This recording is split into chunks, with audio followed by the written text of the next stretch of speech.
Greetings, Carlax biceps, and welcome to Codex Compliant. Let's use something relatively new to talk about something from the 70s.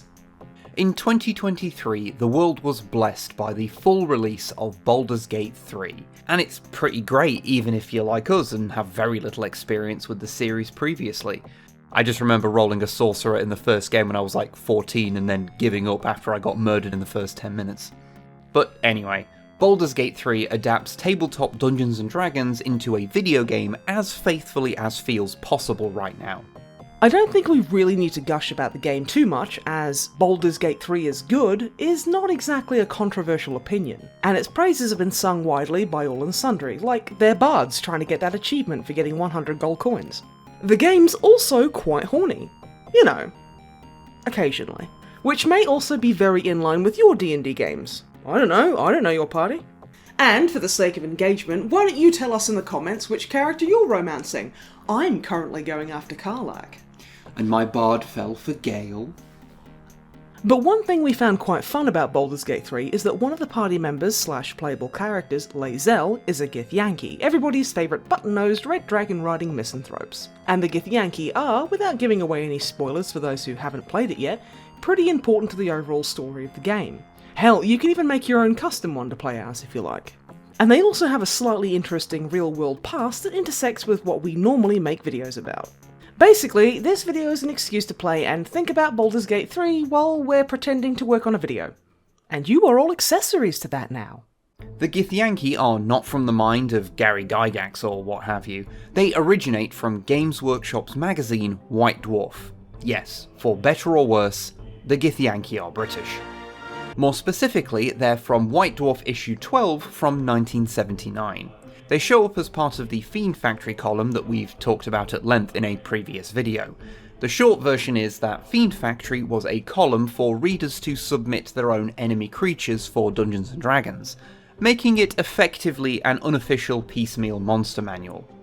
Some things people might recognise that originated from the column are the Grell and Nilbog, as well as the Hook Horror, which actually shows up in Baldur's Gate 3, and originally debuted in issue 12 along with the Githyanki. As an aside, both the Grell and Hook Horror were created by GW founder Ian Livingstone, which is why when I see minis of those in our local toy shop, I always think of them as being a Games Workshop thing first and a D&D thing second, and not just because Citadel used to make minis of them. Anyway, the entry on Githyanki was submitted by C. Stross, who some of you may know as the author Charles Stross.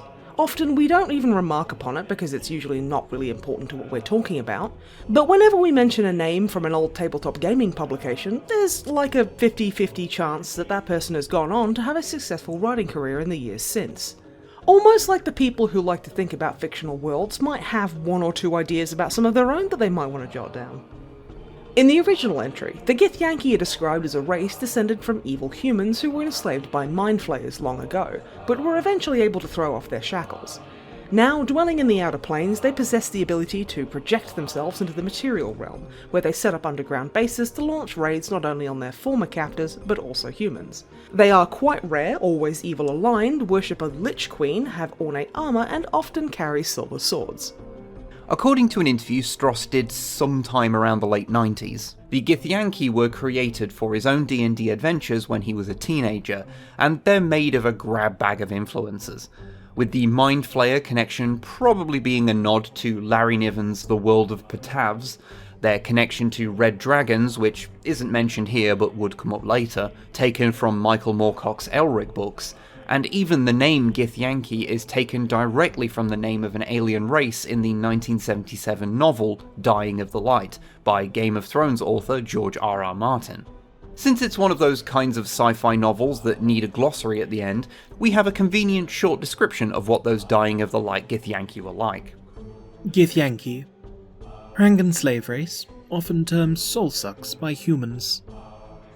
Barely sentient, malevolent, and potent telepaths, the Githyanki were capable of bending and twisting human minds, sending false visions, hallucinations, and dreams, strengthening the animal side of man and warping judgment and reason, all for the end of turning brother against sister. Dying of the Light takes place in the same universe as Martin's novella Night Flyers, So if you've ever watched the movie or TV show adaptation of that, just know that that's where Githyanki's come from. Sort of. The name, anyway. In 1981, many of the monsters from the Fiend Factory column, and many that were submitted but not published, were collated together and expanded upon in the Fiend Folio published by TSR, the publishers of D&D. It was edited by Don Turnbull, the original editor for the Fiend Factory and White Dwarf. In there, the Githyanki were elaborated upon and, more importantly, made the leap from homebrew to an official D&D race. And although Charles Stross is properly credited for their inclusion, it does scrub White Dwarf and Games Workshop from the history of the entries, only referring to the Fiend Factory column as existing in a UK magazine. This may be because the book was originally going to be published by Games Workshop in 1979 with TSR's blessing, but some dispute between the two companies led the project to sit in limbo for a while, until it was finally published by TSR's new UK wing 2 years later, with no mention of GW present. And if you were wondering, as we were, if the people who submitted these creatures were compensated for their submissions becoming the property of a different company than the one they submitted to, well, they were, but it wasn't great. In the years since we made our video about Fiend Factory, an article was published on the Analog Game Studies website, which interviewed a handful of people who had their work appear in the column. And it's a really interesting read in general, but they do bring up what payment the authors received. For the initial White Dwarf printing, they got a free issue of the magazine, which is what everyone submitting was expecting, so that's fine. Although it seems like there wasn't just one arrangement for creatures that would later feature in the Fiend Folio, with one person getting a check small enough that they didn't bother cashing it, and another getting a free copy of the book. The most common in the people interviewed was a voucher for money off a copy of the Fiend Folio, money off the UK edition specifically, and since some contributors lived outside the UK, well, those vouchers could be functionally useless. Which just kinda sucks, really, doesn't it? Although most of the original creators seem not to have any input on the changes made to their creations when they were published either in White Dwarf or in the Fiend Folio, Charles Stross has stated he submitted an expanded version of his Githyanki entry for the book, which seems only fair considering that the cover of the book itself was artwork of a Githyanki warrior. So, what was this new entry like? Well, mostly the same as the White Dwarf entry, just without the restrictions of such a small word count. But there was new stuff in there too. We learned their freedom was won under the leadership of their supreme leader Gith, who they took their name from, that there were some specific restrictions on what kinds of classes they could be, they can't be monks for example, that they have an anti-paladin class called a knight, and that they can often be seen on the prime material plane riding red dragons, who the Githyanki have a pact with. They also often have psionic powers, and higher level Githyanki do not seem to exist, possibly because their Lich Queen destroys any of them who become powerful enough to challenge her. Then there's the Githzerai, who are chaotic neutral cousins of the Githyanki. They chill with big frogs in limbo. Often they fight the Githyanki, but they're very similar to them on account of them originally being the same group that broke free of Mind Flayer control. They just diverged into two different groups afterwards. Now, from what we can tell, the Fiend Folio wasn't universally liked upon release, with many finding entries like the Flail Snail to be perhaps a little bit too silly, or just being put off by the tome's general Britishness. Which is actually something we've seen quite a lot looking at old tabletop gaming magazines. The design sensibilities of the UK scene were often talked about very derisively by US publications. But considering the various Warhammer games would come to dominate the wargaming side of things over the coming decades, I guess we got the last laugh there. With the Fiend Folio, the Githyanki would become a permanent fixture of D&D, having their fluff expanded upon and elaborated upon over time as new editions and sourcebooks came into being. But it is fun to see how much of that original White Dwarf entry is still present in their current 5th edition Monster Manual one. In a lot of ways, they were remarkably fully formed right out of the gate, unlike the Githyanki themselves, who would be later established to reproduce by laying eggs.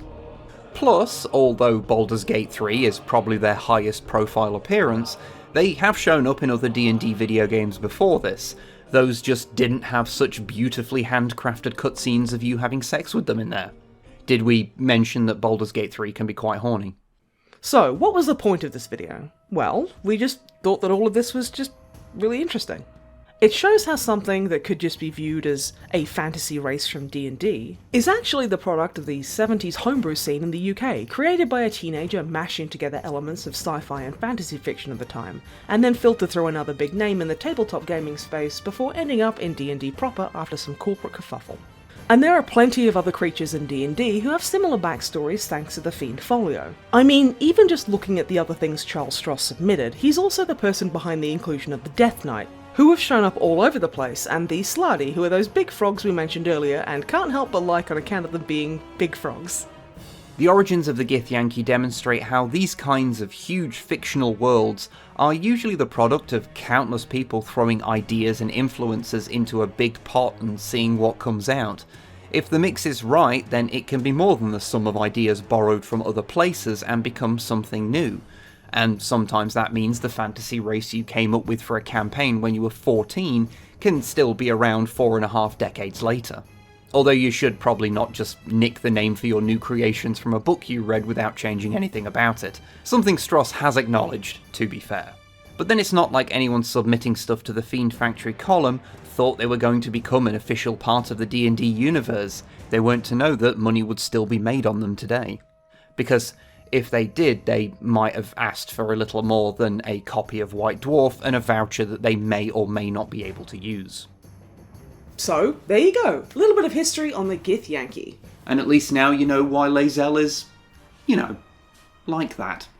That large, fleshy nose of yours looks like a mistake.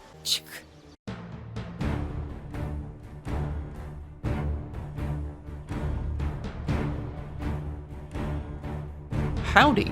Thanks for watching. I know this one was a little different to how these usually go, but we're moving home very soon after this goes live, so it needed to be a little simpler to put together. Still, hope you enjoyed it.